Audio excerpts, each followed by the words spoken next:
Bueno, muy buenas tardes.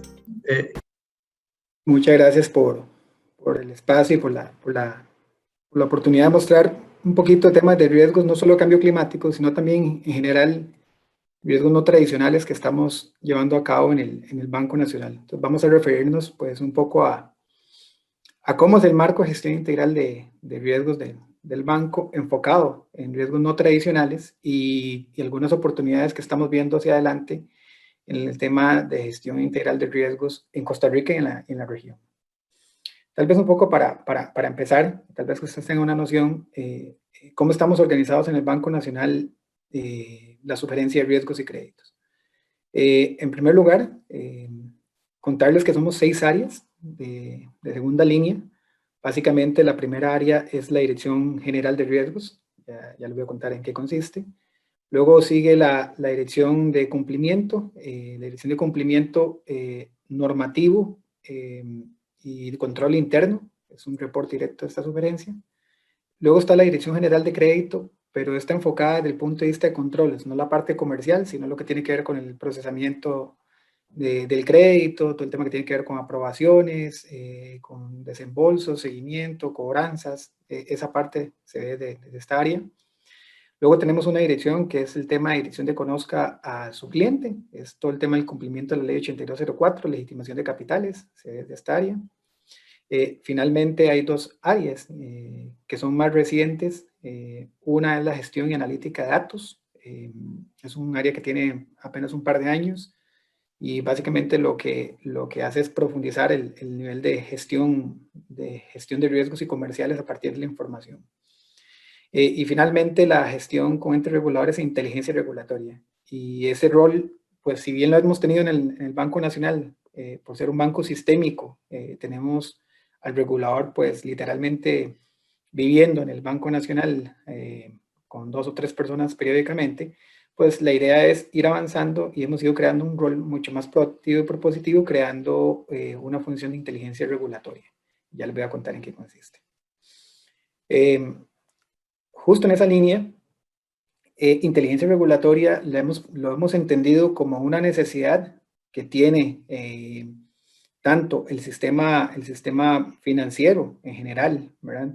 Como también una oportunidad de intercambio para que los reguladores puedan conocer mejores prácticas que estamos llevando a cabo desde algunos regulados, pero también que sea un trabajo conjunto en donde ellos puedan también percibir, consultar, analizar, pues esos cambios y esas nuevas exigencias que se están dando en el mundo y cómo podríamos nosotros implementarlas en virtud de que hay algunas entidades que ya están en esta línea. Entonces, nosotros hemos dividido el tema de inteligencia regulatoria en esos seis enfoques. Un enfoque de análisis de la normativa en consulta. Entonces, viene, por ejemplo, por dar un ejemplo, en estos días tenemos una consulta al regulador en cuanto al tema el cálculo de nuevas estimaciones de crédito mediante una nueva metodología estándar. Entonces, bueno, hacemos un análisis de esta normativa en consulta, hacemos observaciones, consensuamos con el gremio y pues también vamos hacia la superintendencia para ver qué se puede mejorar.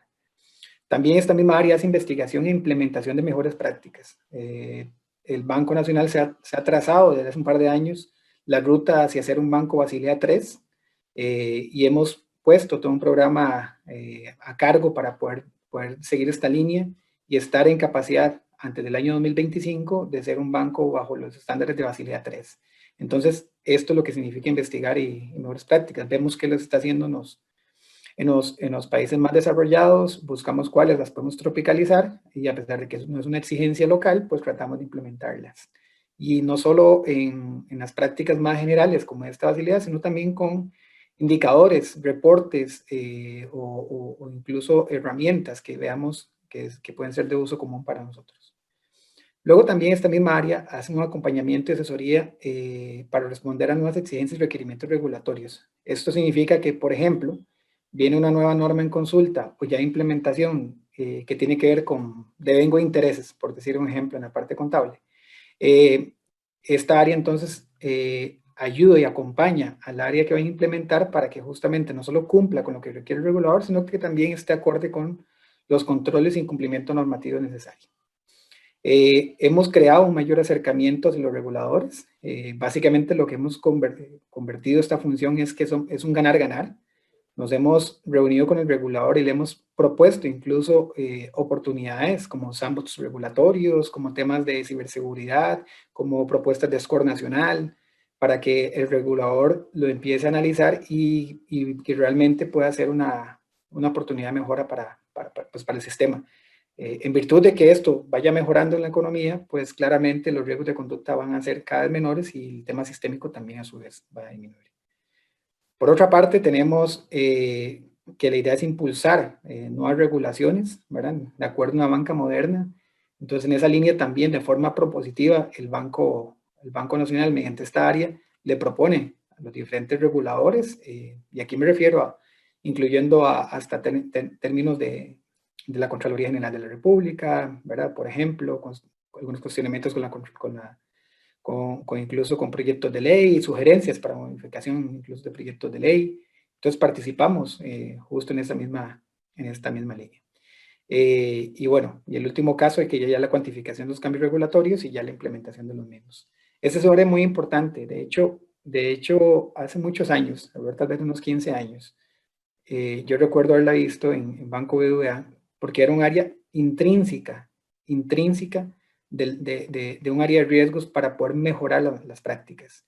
Y yo creo que ahí es un tema fundamental, cómo hacemos como bancos para ir más allá, no solo cumplir con un checklist que nos plantea el regulador, sino más bien cómo avanzamos.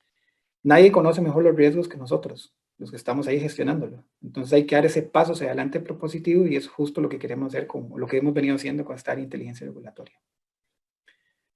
Ese es el marco de gestión dentro de todo el conglomerado. El Banco Nacional tiene pues el negocio bancario, el negocio también de corredora de seguros, el negocio del puesto de bolsa, el negocio de fondos de inversión, ¿verdad? Y el negocio de pensiones. Y esto cobija a todo el conglomerado, es decir, a todas estas sociedades que he mencionado. Entonces, la idea, por ejemplo, ir a una normativa en consulta, esta área analiza el impacto directo, hace una comunicación, revisa con el regulador o con los legisladores previo a la entrada en vigencia de la norma, y bueno, se hacen los grupos de trabajo, hay una consolidación de criterios técnicos y luego se va hacia los gremios. Normalmente el Banco Nacional participa en los gremios, ya sea en la asociación bancaria, en la Cámara de Bancos, y ahí participamos en los diferentes comités para poder llevar a cabo pues esas propuestas. Bueno, por otra parte también ya está la regulación existente, y entonces aquí es donde les mencionaba que tomamos la norma, la revisamos y proponemos ajustes o cambios para que pueda justamente evitar una sobreregulación, ¿verdad? Entonces, de tal forma que incluso se eviten las inconsistencias. Y el tercer elemento tal vez es el más novedoso, el más complejo a su vez, ¿verdad? Porque además viene un tema cultural acá, ¿verdad? En la organización, que es cómo damos ese paso hacia adelante, cómo damos mejores prácticas, cómo investigamos, cómo proponemos esos estándares internacionales. Y les tengo que contar que no es un tema fácil, es un tema realmente complejo.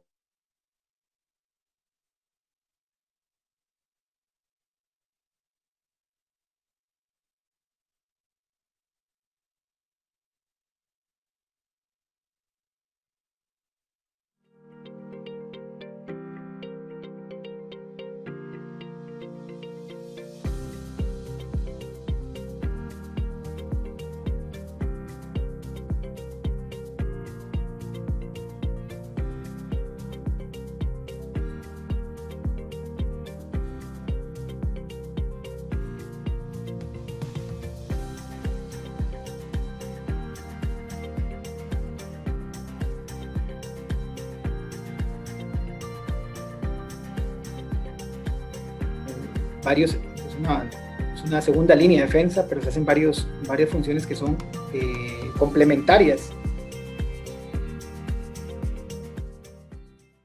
Diferente inteligencia regulatoria.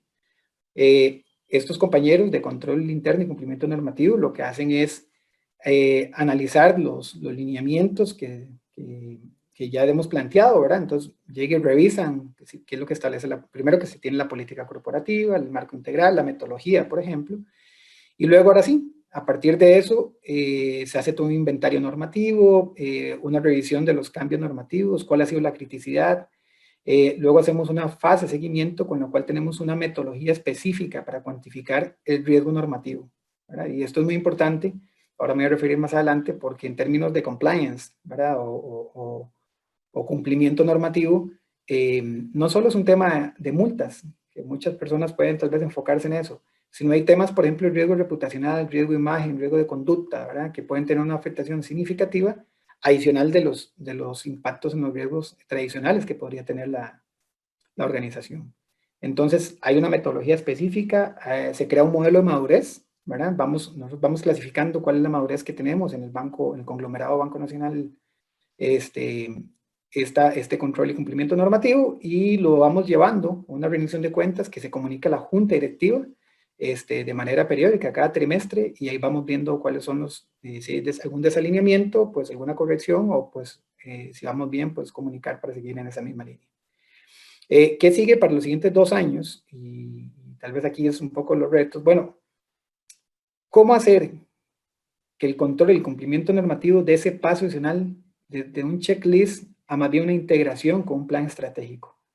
Está bien, todos sabemos que tenemos que cumplir con las leyes, con las normas, pero ¿cómo hacemos para que ese cumplimiento de normas esté alineado, completamente alineado con el plan estratégico?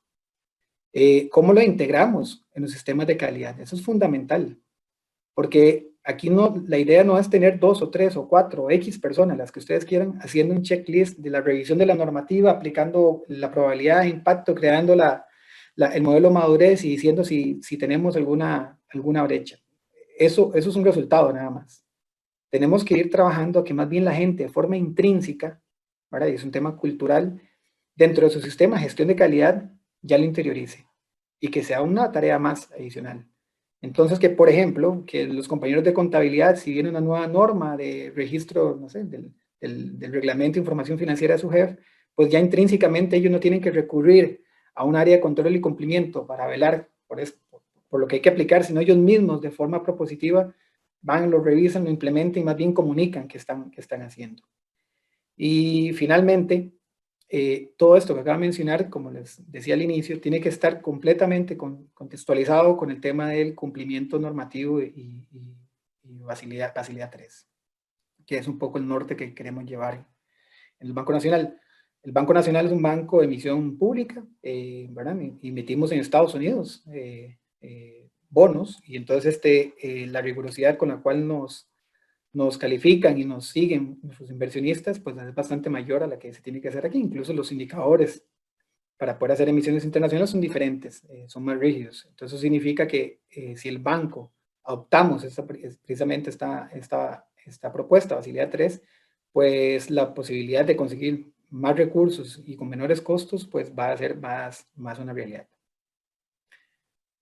En control interno, básicamente el tema de control interno lo hemos dividido con esquemas de seguimiento, diagnósticos locales. Eso se refiere pues básicamente a revisar procesos específicos, ya sean de zonas comerciales o el back office, ¿verdad? Entonces lo que hemos ido avanzando es en que este diagnóstico local sea cada vez más automatizado, ¿verdad? Hemos tenido todo un plan estratégico de hace 3 años para que, por ejemplo, las autoevaluaciones, que antes eran muy operativas y largas, cada vez vayamos reduciendo el nivel de necesidad de trabajo que tengan que hacer en cada una de esas áreas de primera línea, y que más bien se puedan hacer de forma automatizada.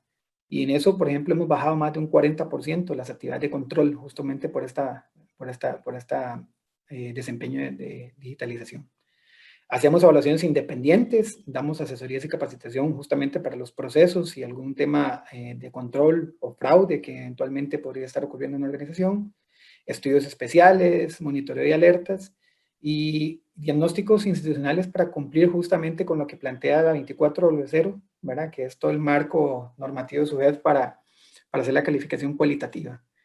Un tema importante es que también en control interno hemos ido avanzando hacia pedir la menor cantidad de requisitos, porque entendemos que la experiencia del cliente empieza justamente con desentrabar y desengrasar los problemas operativos que podemos tener en la organización. En ese sentido, cada vez que más bien los controles son más automatizados y tenemos más monitoreo y alertas más periódicas y específicas, eso delimita el trabajo que tienen que estar haciendo los compañeros ya sean del back office o incluso las zonas comerciales. Y el norte nuestro va a ser justamente llevar a cabo una propuesta de autoevaluación completamente asincrónica con la persona que está siendo evaluada, que esta persona no va a tener que recurrir a hacer nada, sino que todo lo vamos a hacer nosotros. Y yo creo que estamos muy cerca, tal vez ya estamos a unos 18 meses de poder llevar a cabo esta propuesta de automatización de control interno. Entonces, por ahí manejarse los controles que tenemos que tener nosotros por ser un banco sistémico y de gran amplitud nacional. Esta es un área, tal vez el área más novedosa que hemos incluido, todo el tema de Risk Analytics. Hemos invertido tiempo, recursos, perfilamientos, capacitaciones, le hemos metido realmente el corazón, porque esta va a ser la nueva forma de hacer no solo gestión bancaria, sino gestión comercial en general. Todo el tema de análisis de datos y tomar esos datos, esa información para proveer mejoras de procesos, toma de decisiones más ágiles, todo esto por supuesto en beneficio del cliente y que con esto podamos justamente avanzar con nuestro negocio, pues ese era nuestro propósito. Y entonces, en línea con esto, creamos un área de gestión y analítica de datos. Esta área, los perfiles de Analytics tenemos un área de alrededor de 12, 14 personas que el perfil son econometristas, un par, matemáticos, actuarios, estadísticos e informáticos en su mayoría. Y la idea es justamente ir trabajando desde lo más básico, que es toda la información satelital que teníamos en las diferentes bases de datos del banco. Por ejemplo, nosotros no tenemos un core de crédito, hay diferentes sistemas satelitales. Bueno, ¿cómo hacemos para poder tener toda la información de forma concentrada, que haya un gobierno de datos, que esté disponible, concisa, concreta, que esté viable? Y entonces lo primero que hicimos es trabajar desde hace un año y medio en el gobierno de datos, en toda la organización. Y entonces esto pasa mucho más allá de solo crear un repositorio de información, sino que hay que crear todo el tema de las políticas, las responsabilidades, todo el tema de las seguridades. Y creamos entonces la segunda parte que ustedes ven hacia la derecha, que es la construcción del Data Warehouse. Y es un Data Warehouse que almacena toda la información transaccional, ¿verdad? Incluso del back office que quisiéramos almacenar para que sea de consulta y pegarle lo que se llaman data marts, que son herramientas específicas más bien para extraer esa información y generar valor con esa información. Entonces hemos venido trabajando con cada uno de los dueños de los procesos en esto, como en primera etapa, y luego les voy a contar algunas cosas, por lo cual también hemos ido avanzando con el equipo de analítica. Eso es lo primero, crear el gobierno de datos. Hemos ido avanzando también en temas de gestión, por ejemplo, crediticia, todo el tema de cobranzas. Hace poco anunciamos ya el primer robot automatizado completamente de parte del sistema financiero que hace gestión de cobro, ¿verdad? Y eso lo hace a partir de perfilamientos. Bueno, hemos logrado a partir de analítica de datos, inteligencia artificial, poder desarrollar segmentos definidos o perfilamientos a aquellas personas que son buenos pagadores, olvidadizos, ¿verdad? Entonces le hemos puesto esa nomenclatura y con base en métodos de determinación de capacidad de pago a partir de las pérdidas esperadas, de información externa que extraemos ya sea, por ejemplo, de un proveedor de información crediticio o la misma SUGEF, más toda la información financiera, creamos nuestros propios modelos de pérdida esperada proyectada, así como estrés, ¿verdad? Porque nos interesa también estresarlo para ver cómo va a afrontar, particularmente ahora que estamos en pandemia. Y determinamos la capacidad de pago automatizada de tal manera que entonces nos genere pues estos scores de cobranzas para poder determinar a quiénes y cómo se les debe cobrar.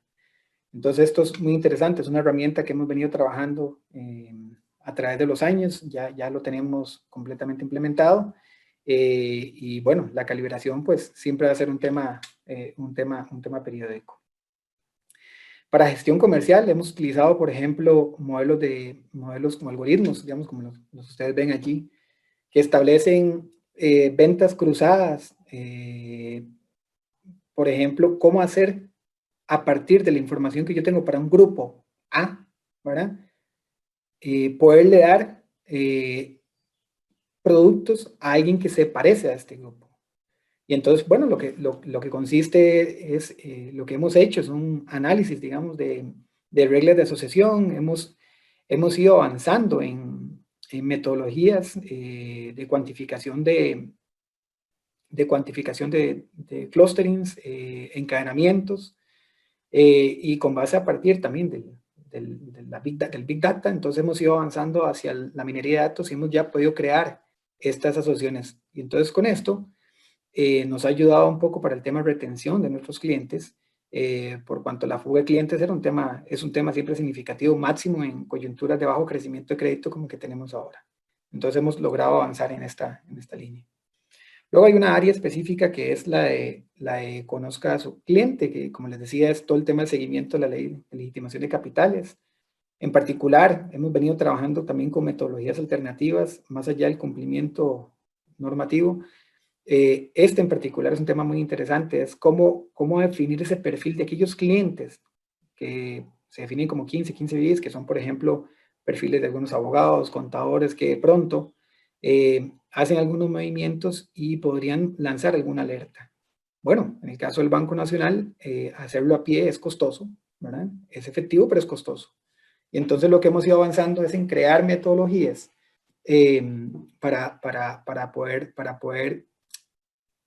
perfilar estos tipos de clientes y justamente clasificarlos. Bueno, y hemos hecho una metodología muy interesante, que es una metodología que lo que hace es como un score, que lo que hace es a partir del capital fresco, el promedio y cómo su variación, pues nos dice más o menos cómo es su posibilidad de que es un cliente de alto riesgo para la entidad. Entonces, bueno, esto es un área también que en donde nunca le hemos metido analítica de datos y hemos ido avanzando. Hemos ido avanzando también ya en un riesgo no tradicional, y esto es muy importante para los que están ya más metidos en temas de desarrollo de modelos. Nosotros hemos desarrollado modelos desde hace más de 20 años, ¿ok? Y de hecho teníamos un set de más de 80, 90 modelos en algún momento dado, de todas las áreas que ustedes imaginen. Pero nunca habíamos tenido una metodología específica para cuantificar el riesgo modelo, ¿verdad? Básicamente el riesgo modelo tiene que tener una gestión integral como cualquier otro tipo de riesgo. Entonces, hace 2 años, justamente con el área de gestión y analítica de datos, creamos un apartado específico que es validación de modelos, y entre la validación de modelos tenemos todo lo que tiene que ver con, dentro de la validación de modelos, tiene que ver todo lo que tiene que ver con cómo vamos a analizar justamente esos factores de riesgos que podría ser que entonces lo que estemos implementando tenga algún problema en la generación de los resultados. Entonces, básicamente lo que hacemos en este ciclo de vida de los modelos es, en primer lugar, tenemos los lineamientos y metodologías para cualquier gestión de riesgo, ¿verdad? Aquí es importante porque pueden haber modelos, por ejemplo, el área comercial. Business Intelligence puede tener un modelo específico para ellos, por ejemplo, para perfilar clientes de tarjetas, por decir un ejemplo. Ok, perfecto. Entonces, ese modelo nosotros podemos hacemos una validación de esto si fuera el caso. Y entonces, planificamos, para eso recolectamos y comprendemos y hacemos una comprensión de los datos. Viene luego la evaluación y el modelado. Eso es muy importante porque entonces allí tenemos pues matemáticos que están revisando no solo la calidad de la información, ¿verdad? Porque puede ser que el modelo esté muy bien, sino que también hay que ver cuál es la información que le estamos metiendo, si es segura, si realmente es acorde con lo que se esperaría. Se hace una clasificación de ese modelo, ¿verdad? Básicamente ese modelo nosotros lo clasificamos en 3, ¿verdad? Si, lo mejor es que si es altamente efectivo y entonces por tanto puede seguir funcionando. Luego de que ya es clasificado, se sigue todo un proceso de validación. Vamos a validarlo, vamos a probarlo, vamos a hacer backtesting para ver cómo se mueve. Y ya finalmente se aprueba ya en los comités para ya hacer una implementación en una organización y un seguimiento y recalibración que es periódico. Y otra vez vuelve al ciclo de riesgo modelo. Esto es muy importante, de nuevo, y máximo ahora que estamos hacia las líneas de hacer más modelos internos o incluso modelos estándar, digamos, de las superintendencias, debemos de ir migrando hacia conceptualizar más el tema de riesgo modelo. Hay algunos pilares que nosotros hemos venido entendiendo a través de estos 2 años. En primer lugar, esa clasificación que les mencionaba tiene que ser definida de acuerdo a la criticidad y un tratamiento diferenciado. Es decir, no es lo mismo de pronto un modelo para cálculo de estimaciones de crédito que un modelo, por ejemplo, para cálculo de fraude. Los dos son súper importantes y tienen impacto significativo en la parte financiera e incluso en la imagen.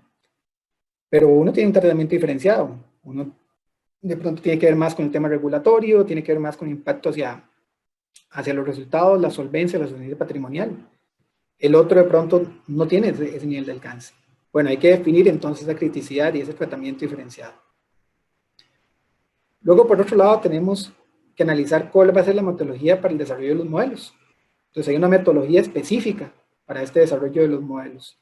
Esta metodología empieza, como ustedes pueden ver allí en ese circulito, la metodología circular que estamos hablando es desde entender el negocio, los datos, viene todo el tema de la preparación, luego se vuelve a evaluar, hay que volverse a juntar otra vez con el negocio, ¿verdad? Con el área de soporte que lo esté viendo, y otra vez vuelve a implementarse. Hay todo un tema de validación de los modelos y de implantación, con lo cual entonces, pues esto genera pues el seguimiento pues periódico que les acabo de mencionar. Es un proceso cíclico. Algunos modelos los revisamos todos los años, otros modelos no son todos los años, son cada 2 años, ¿verdad? E incluso nosotros tenemos en este momento 67 modelos inventariados, de los cuales periódicamente hay en uso tal vez unos 40 y tal vez hay unos 15 o 10 que son críticos. Entonces ahí es donde empieza entonces más bien la definición de esta ciclicidad que acabo de mencionar. Ese es el área de riesgos. El área de riesgos tiene a su vez pues 6 áreas específicas de la Dirección General de Riesgos. Básicamente un área de riesgos operativos, dentro de lo cual está todo el tema de riesgo digital y el tema continuo del negocio. Un área propiamente de modelos matemáticos, que son los que hacen, aquí tenemos matemáticos, actuarios, informáticos haciendo modelos, pero para gestión de riesgos propiamente. Todo el tema de seguridad y de la información y riesgo digital, el tema de riesgos de mercado, riesgos de crédito. Y hay un área que es transversal que se llama gestión y control de riesgos. Y es transversal porque la idea es que de forma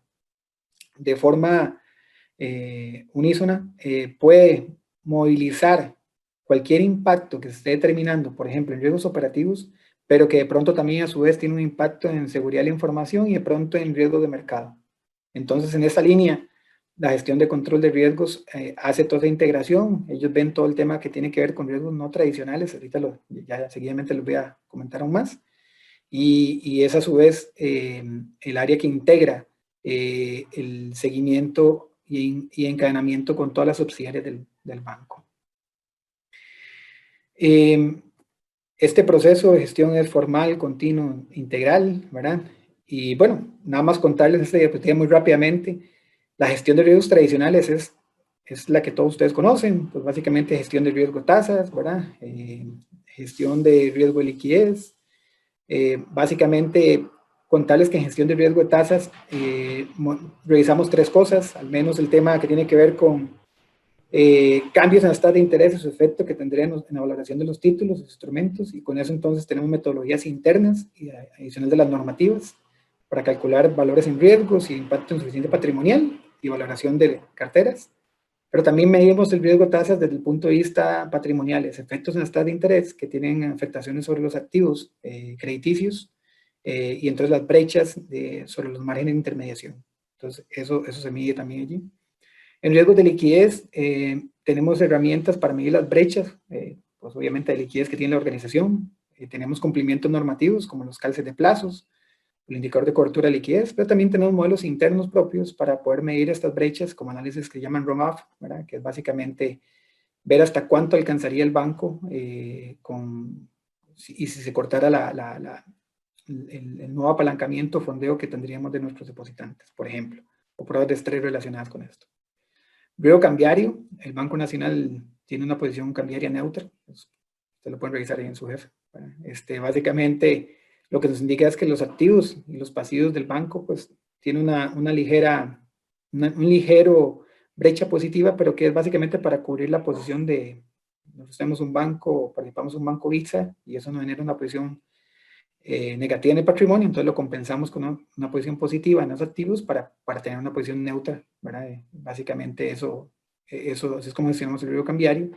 Y entonces todos los días hay que hacer reportes al Banco Central de cómo se mueve la posición cambiaria y si sigue esta metodología que es de variaciones en esa brecha que les acabo de mencionar. Todo el tema de gestión del riesgo de capital, ¿verdad? Y ahorita me voy a referir más en esto, es el tema. El tema del banco es la solvencia. Y entonces ahí ya ahorita les voy a contar. Luego tenemos derivados, particularmente derivados de tasas de interés. También tenemos derivados cambiarios para nuestros clientes, por si alguno está interesado. En la parte de derivados de tasas de interés, cuando hacemos emisiones internacionales, la emisión sale a tasa fija, pero de pronto nuestros clientes lo que les interesa es tener tasa variable, entonces hacemos un swap de tasas de interés para poder poder pasar de una pata fija a una pata variable el fondeo y poderle dar el crédito sin tener ese riesgo tasa nosotros en el balance. Y entonces, bueno, eso es lo que empezamos a gestionar aquí, así como el riesgo de derivados cambiarios a partir de la posición abierta que podamos tener sobre lo que tengamos en tipo de cambio. Riesgos operativos, todo lo que tiene que ver con resiliencia operativa, controles, procesos, ¿verdad? Y tiene que ver también con lo relacionado a fraude, administración del fraude y continuidad del negocio. Riesgo legal es un tema también, un riesgo tradicional muy interesante, muy específico. Tenemos incluso una comisión específica de riesgo legal que lo que nos plantea es la posibilidad, es un modelo que lo que plantea es, tenemos historia para que ustedes tengan una idea, desde el año 2000, de todos los juicios que hemos llevado a cabo en el banco, y por las diferentes etapas, por las diferentes instancias, las diferentes temáticas, si es de comercial, si es de agricultura, lo que fuese. Entonces, a partir de allí, lo que hacemos es determinar, mediante ese riesgo legal, cómo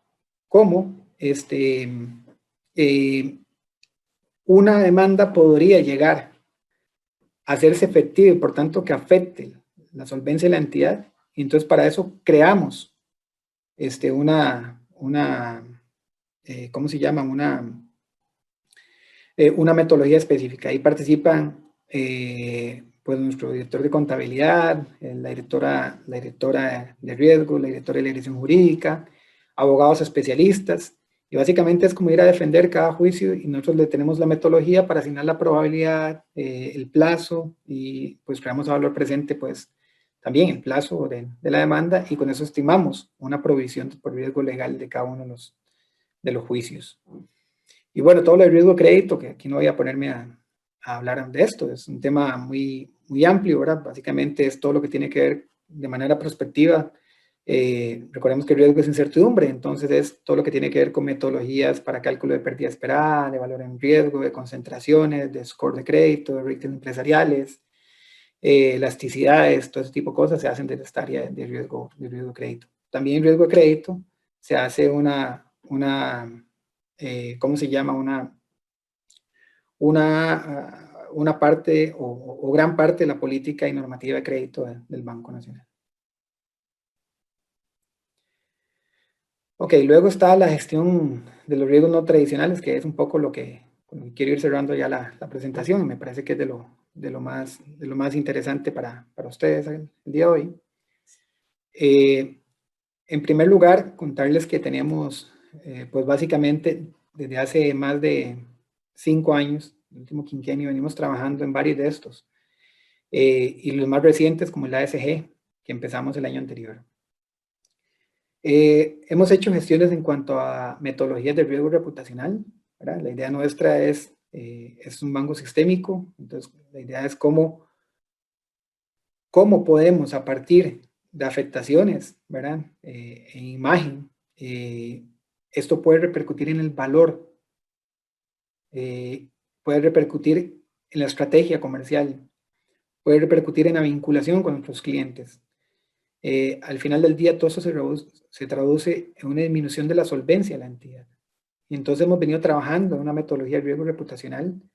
Básicamente la misma lo que hace es recoger pues una serie de noticias que todos los días nos pueden estar saliendo, desde temas de de incumplimientos o quejas de parte de algunas partes interesadas, como los clientes, hasta temas que tienen que ver propiamente con afectaciones políticas o, por ejemplo, lo que tenga que ver con temas propios de la gestión bancaria o normativa.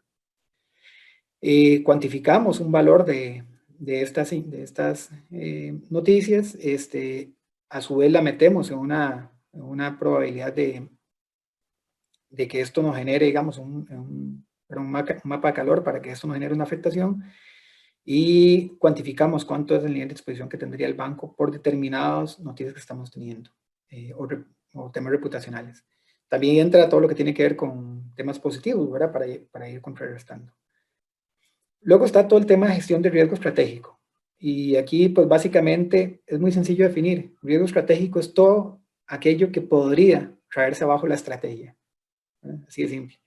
Entonces, ¿cómo medimos el riesgo estratégico? Pues bueno, pues básicamente tenemos todo un plan estratégico en el banco. Para eso tenemos KPIs diferenciados. Definimos un balance scorecard. Y entonces, con eso tenemos los indicadores. Y entonces, hay una metodología que establece para cada uno de los indicadores cuán probable es que haya una afectación. Por decir un ejemplo, el indicador es rentabilidad. Entonces, que la rentabilidad sobre el patrimonio tiene que estar por encima, por ejemplo, del 6%. Entonces, ¿cuál es el riesgo estratégico allí? Bueno, que realmente no podamos cumplir las metas porque estamos creciendo menos en las líneas que estamos pensando, ¿verdad? De crédito, que el margen de intermediación financiera empiece a caer más de lo debido, que las estimaciones de crédito suban mucho más de lo que tenemos proyectado, que los gastos administrativos se disparen, que de pronto el gasto por operaciones y por continuar el negocio crezca, que las comisiones por servicios o por intermediación de cambiaria caigan. Entonces determinamos esas probabilidades de que ocurran esos eventos y entonces lo metemos ahí a ver cuánto podría o cuán probable es que se alcance o no la meta estratégica y por tanto ese riesgo de incumplimiento. Y la idea es empezarlo a gestionar. Entonces, cada 3 meses se presenta en la junta directiva esta metodología con estos resultados y entonces ahí se definen planes para decir, ok, perfecto, entonces estamos cayendo en rentabilidad, vamos a tener que hacer si el tema es, por ejemplo, por participación de mercado, pues hacer un replanteamiento sobre la parte comercial, ver los temas de apetito por riesgo y ¿ok? Entonces, para eso sirve todo el tema del planteamiento estratégico, el riesgo estratégico. Uno de los riesgos más, yo no diría novedosos, porque es un tema ya de años, pero tal vez que tiene más de estar en la palestra últimamente, tiene que ver con el riesgo digital y la ciberseguridad. Tiene que ver con todo el tema de interrupciones que sufre la organización por ciberataques, pero va también mucho más allá. Va desde el tema de que ahora nuestros compañeros estamos bastante más en teletrabajo, tenemos accesos a algunos links y tenemos alguna posibilidad de fraude mucho mayores, pero a su vez también tiene que ver con la interrupción por problemáticas explícitas que podríamos tener, por ejemplo, sobre la red. Ya ahorita le voy a contar un poco más de qué hacemos en términos de riesgo digital. Riesgo sistémico, básicamente la idea es, el Banco Nacional es el banco más grande de la región, de Centroamérica y por supuesto de Costa Rica, y eso genera pues que tengamos que analizar cuál es el impacto que tendría no solo el banco, sino algunos partes interesadas sobre el mismo banco. Y entonces, por ejemplo, si tenemos una exposición muy significativa en depósitos, por decir un ejemplo, un fondo de pensión, bueno, ¿qué le pasaría si ese fondo de pensión sufre alguna pérdida de valoración? ¿Qué le pasaría a nosotros? ¿Qué nos pasaría? Entonces, cosas como esas los analizamos. Riesgo político. Somos un banco público y al igual que el INS, ¿verdad? Estamos metidos pues periódicamente en proyectos de ley, propuestas que tienen una afectación no solo patrimonial, sino desde el punto de vista de gestión comercial y de negocio para la entidad y por supuesto reactivación económica. Entonces, tenemos una metodología para poder determinar también si viene un proyecto de ley, que ustedes imaginen, por ejemplo, la semana pasada se descartó uno, que era la creación de un centro oncológico para atención del cáncer, de atención temprana. Está muy interesante, pero el aporte, pues básicamente la idea era que se financiara con un 10% de la utilidad neta de los bancos del Estado. ya las cargas para fiscales son muy grandes, al igual que el pago de impuestos, y entonces eso tiene una afectación significativa sobre la solvencia y la reactivación de parte del banco. Entonces, en ese sentido, hacemos un análisis de estos proyectos, hacemos una contrapropuesta, medimos probabilidad de impacto e incluso nos reunimos con las partes interesadas para verlo. Todo el tema de riesgo de conducta, que aquí lo estamos poniendo en dos vías, no solo por el tema del comportamiento inadecuado de nuestros colaboradores, sino también cómo actuamos como institución. Y eso es un poco lo que hemos ido agregando también en la industria. Tenemos que tener un riesgo de conducta cada vez más bajo, cada vez que sea más, las prácticas sean más transparentes, más conocidas de pronto entre todos, ¿verdad? Porque al final del día, esta es una industria en donde uno no quiere que se caiga nadie. Y entonces, por ejemplo, hacer este tipo de congresos es para nosotros una de esas mejores prácticas que mejora los riesgos de conducta porque es dar a conocer, ¿verdad? Mejores prácticas entre diferentes participantes y tomar de ellos lo mejor para hacer cada vez más y mejores cosas. Y todo el tema ASG, que tiene que ver con tema de ambiente, gobierno, ¿verdad? Temas sociales que ya les voy a comentar. Bueno, riesgos reputacionales ya les conté, no voy a entrar en mucho detalle, digamos, ya les conté un poco la metodología de riesgo reputacional y contención y también cómo analizamos los factores críticos sensibles para evaluar al banco. Ya les conté el riesgo estratégico, cómo es el modelo de riesgo estratégico en el caso del banco, les puse el ejemplo del ROE para que lo pudieran analizar. En riesgo digital también ya les conté un poco todo lo que hacemos. Tal vez contarles aquí, dentro del tema de riesgo digital hemos ido avanzando desde crear todo el marco política de seguridad de la información, eso es muy importante, ¿verdad? Pero también con los marcos de, bueno, ¿qué tenemos que hacer para atender los incidentes? ¿Cómo es el proceso? ¿Cómo es la gestión? ¿Quiénes son los responsables? ¿En qué tiempo se tienen que atender? ¿Cómo es la continuidad del negocio de esto? Y eso es un tema de ciberresiliencia y de seguridad de la información, ¿verdad? Y continuidad del negocio inmerso. Entonces es un tema que hemos invertido bastante entre las tres áreas, continuidad del negocio, riesgo digital y los compañeros de tecnología, porque entendemos que cada vez más y más van a ser las potencialidades de estos delitos. Todo lo que tiene que ver con una metodología para cuantificar el riesgo inmerso que tiene la organización, la clasificación de la información. A manera de ejemplo, contarles que nosotros tenemos una metodología, por ejemplo, en el tema de fraude que le hacen a nuestros clientes. Básicamente, el patrón típico era que le dicen a una persona, vea, deposíteme en esta cuenta, creaban una cuenta o alguien se prestaba dentro del banco, dentro de los clientes del banco, perdón, con una cuenta a ellos para transferirles pues a un tercero. Y entonces lo que hicimos fue crear un score de fraude electrónico y lo que nos determina es la posibilidad de que cuentas específicas, de acuerdo a cierto perfil de transaccionalidad, el perfil, por ejemplo, de quien la abrió, los niveles de las personas que lo están abriendo, esa cuenta, sea propensa a un fraude. Es decir, se preste para tercerizar ese dinero o puntear ese dinero. Y entonces creamos una metodología. Miren que esa metodología es súper efectiva. Nos ha servido para reducir en más de la mitad la salida de los recursos y el fraude.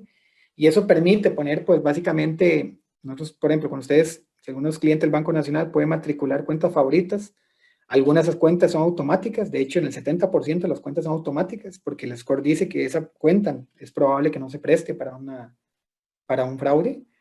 Pero hay una proporción que queda en la zona como amarilla, que el modelo dice, bueno, no sé si será así o no. Entonces, nosotros le damos 4 horas, por ejemplo, 2 horas para que se pueda completar la transacción y también se le envía un mensaje de texto a la persona para verificar que está incluyendo esa cuenta favorita. Y bueno, y los que sí del todo vemos que es posiblemente que sea para un fraude, la única forma de aperturar esa cuenta y mover ese recurso, perdón, es directamente en la oficina del banco. Eso ocurre como alrededor del 5 o 7% de los casos. Entonces, es un dilema porque tenemos que dividir el tema de experiencia del cliente con el tema de seguridades, ¿verdad? Pero bueno, poco a poco vamos a ir avanzando. Hemos ido avanzando en cosas como, por ejemplo, el registro de dispositivo electrónico, el tema de los tokens electrónicos, firma digital. Entonces, poco a poco el tema del riesgo digital, pues claramente va a ir avanzando en el país y en el caso del banco.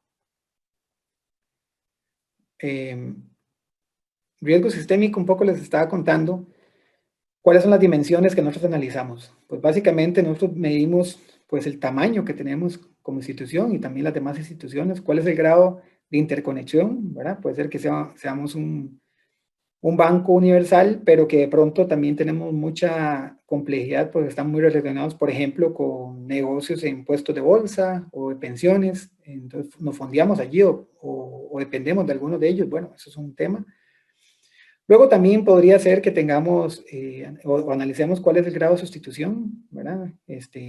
Porque de pronto puede haber alguna ligereza o salida significativa en la participación de mercado y bueno, entonces ocupamos también medir eso y cuál es la complejidad que tiene cada entidad.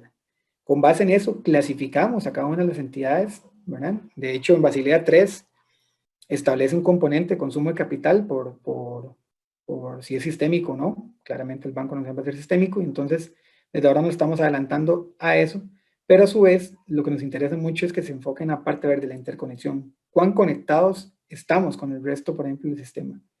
Y entonces eso nos da mucha luz, por ejemplo, para cuando queremos definir apetitos por cupos de crédito. Por ejemplo, bueno, cuánto queremos dar a cada entidad, banca de segundo piso, fondeos, cuánto queremos participar en puestos de bolsa, custodias, cosas como eso. Entonces nos sirve mucho definir el tema de riesgo sistémico.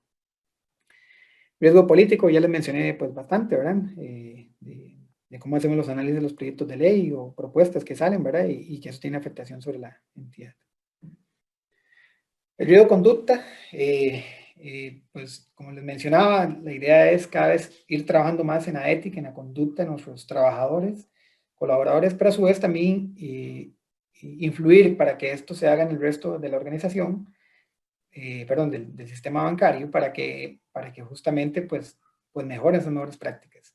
Hemos hecho toda una implementación que va desde la Junta Directiva sobre mejores prácticas de gobierno corporativo, y creemos que ese es el marco inicial para que todo el tema de riesgos de conducta vaya avanzando en la organización. Todo el tema ASG, que yo creo que son los temas que ya con esto estoy concluyendo, creo que queríamos conversar el día de hoy. Es a nuestro juicio la nueva forma de hacer banca. Nosotros vemos como oportunidades aquellos riesgos que se están señalando hoy, por ejemplo, por temas climáticos, temas de problemas sociales, brechas sociales, problemas que tienen que ver con los gobiernos. Nosotros creemos que hay una oportunidad enorme como entidad para poder avanzar allí. Y entonces hemos hecho pues una gestión de riesgos en esa línea, todo el tema ASG, ¿verdad? O ESG, como se dice en inglés. Básicamente, creemos que estos retos que están magnificados como nunca antes, nos van a permitir más bien buscar nuevos nichos, nuevas oportunidades de negocio, pero a su vez contribuir a dar esa solución, ¿verdad? Y entonces no solo pensar en un cambio climático por sí solo, sino más bien, mira, ¿cómo podemos nosotros sacarle provecho a esto para generar un valor en la economía y en el país? Y entonces, hemos visto que hay más presión de parte de los reguladores. En el caso nuestro también hemos visto por el tema de OCDE, pero también por nuestros inversionistas afuera, pues se preocupan bastante más por qué estamos haciendo en términos ambientales. Y les voy a contar pues algunas cositas que hemos estado haciendo. En primer lugar, tenemos la aprobación de un programa, SARAS, ¿verdad? Que es el Sistema de Administración de Riesgos Ambientales y Sociales. Básicamente es una metodología que lo que hace es cuantificar para crédito, cuantificar para nuestros clientes, particularmente iniciamos para clientes que tienen endeudamiento de más de $1 millón, cuál es el impacto, bueno, primero cuál es su sistema de administración de los riesgos sociales y ambientales, cuál es su impacto que tiene en la sociedad, en el ambiente, en el gobierno eventualmente, cómo lo mide, cuáles son cómo es la gobernanza de este proceso en su entidad, y a partir de eso nosotros clasificamos a nuestros clientes, les damos como una certificación, por así decirlo, ¿verdad? Que va en 3 líneas hasta definirlo desde principiante a intermedio a avanzado. Y el avanzado son aquellas entidades que, por ejemplo, recientemente tuvimos un cliente muy importante, por ejemplo, que produce piña y que tiene, a pesar de que está una actividad que pronto podría verse afectado por el tema de contaminación ambiental, tiene las certificaciones, la gobernanza y el proceso tan claro que realmente mitiga y minimiza muy fuertemente esa exposición. Entonces, de esos tipos de casos, la idea es irlos clasificando y ir graduando a nuestra gente, a nuestros clientes, decirles que a partir más bien de que sean más ecoamigables, que sean más socialmente sostenibles, pues van a tener mayores beneficios con el Banco Nacional. De hecho, tenemos los programas diferenciados en tasas de interés, en plazos, en condiciones de garantía para ese tipo de perfiles de clientes. Luego tenemos una metodología de riesgo de cambio climático. Básicamente, esta metodología de riesgo climático, la idea es determinar cuál es el impacto que tiene esto en la suficiencia patrimonial. De hecho, voy a adelantarme un poquito para que ustedes lo vean. Bueno, ya les conté el tema, Saras. Este tema es súper interesante.